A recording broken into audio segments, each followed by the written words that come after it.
All right. President Biden, meanwhile, meeting with the Philippines president and the Japanese prime minister at the White House yesterday to talk about China's increasing aggression in the Indo-Pacific region. Here's what he said about the U.S.'s support for the two countries. Watch.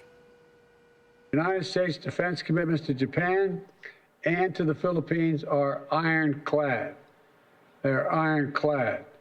As I've said before, any attack on Philippine aircraft, vessels, or armed forces in the South China Sea would invoke our mutual defense treaty.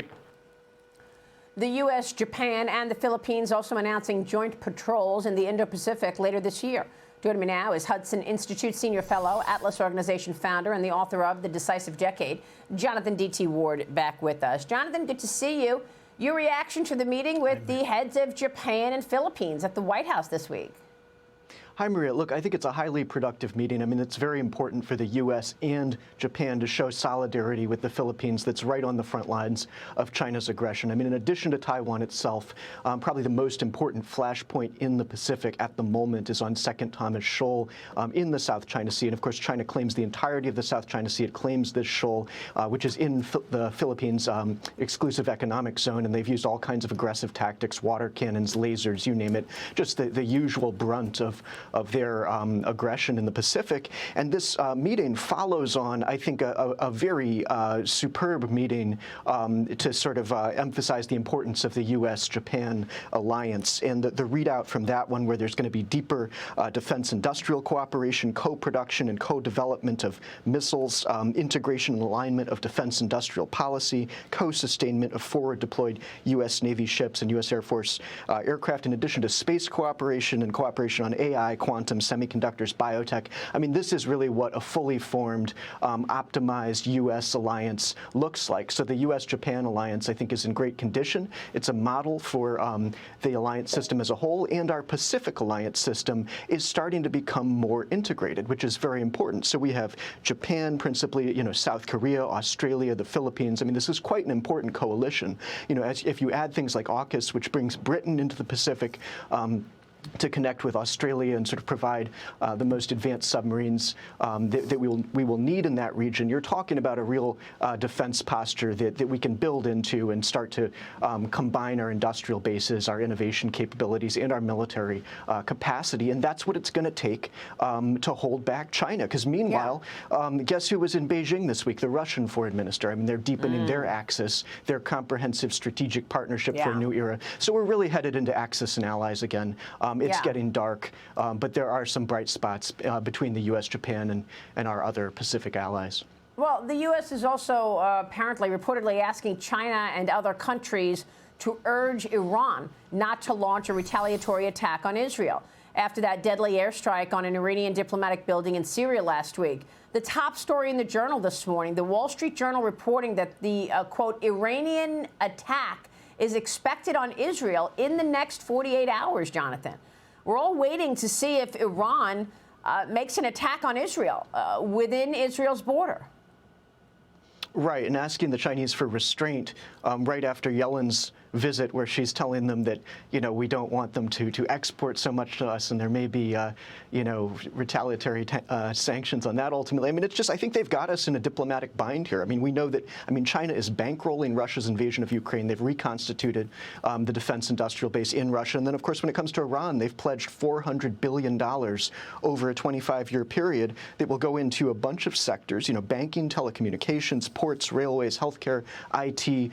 So China is bankrolling this entire axis. As you have Iranian drones going into Russia's war effort, as you have North Korean shells going into Russia's war effort, and then China bankrolling the entire axis, I think it's time, again, as you know my view, time for us to defund and start to put China in a tougher position, really play hardball with them economically. It's disappointing to see the Treasury Secretary sort of doing the opposite, saying it's important to keep the U.S.-China economic relationship going. And, I think we're seeing the diplomatic consequences of the economic engagement years. You now have a Chinese superpower that can bankroll aggressive action in Russia, in Europe and in the Middle East, and of course the Pacific itself. So that's where we're going, Maria. We've basically built this, we've funded it, and it's starting to roll forward.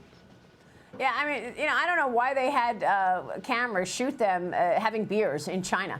Janet Yellen and the ambassador. I mean, what, you know, all of this in the midst of all of this aggression from communist China. And Jonathan, you've spoken so much about the CEOs of America wanting the business in China. You're out with a new op-ed on foxnews.com.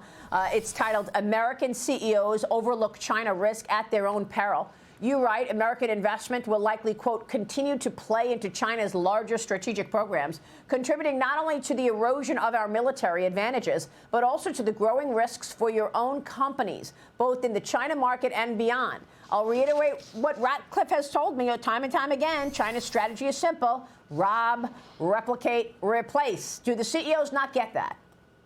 Well, look, I think there's enough revenue now in the China market. I mean, the Wall Street Journal just released an excellent article a couple of weeks ago showing about 75 U.S. companies that earn more than $2 billion in the China market, which on one hand isn't that many companies, but for some of these sectors, there's a lot going on there.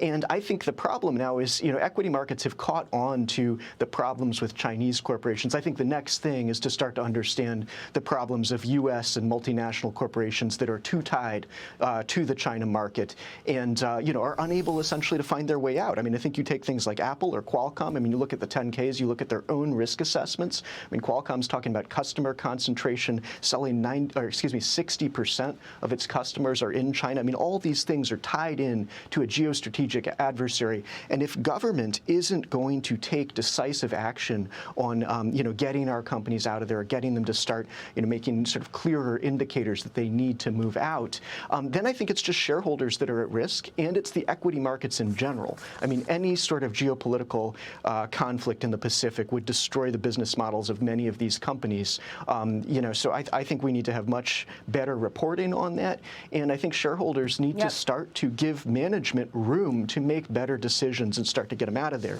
Because at the end of the day, I mean, right, they're all tied to exactly what you see on the screen. I mean, there's no escaping this. You really want to get your company out of this situation. I mean, the tone is set from the top. You've got so many companies right now trading on the New York Stock Exchange from China, and they do not follow the same accounting rules, the standard accounting rules that every other public company follows. So, I mean, the tone is set from the top. These companies are going to continue going into China as long as it's legal, as long as they can make that $2 billion that you're talking about. Maria, they're not making $2 billion. That's just the revenue. I mean, if you actually look at corporate profitability in China, it's pretty low in 2019. Good point. Well, look at this. I mean, 2019 Commerce Department statistics, the revenues of U.S. multinationals in China are about $573 billion, which is about 2% of U.S. GDP. So not a big thing when you're talking about strategic competition. We could afford to pull them out of there. But then the earnings were $38 billion, which is just, I mean, not a meaningful number in a macroeconomic picture. So I think you're going to have a lot of individual companies that are deeply tied into this. It shouldn't slow down U.S. policy when you know, the time comes to get serious here. But I think in the absence of government doing anything, all of this risk is on the corporates, on the shareholders. So I think people have to start making their own decisions if they're not going to get it from the top, let's say. Yeah, great you know, point. as you put it. I mean, this is really about corporate decision making now. Yes, Jonathan, thank you very much.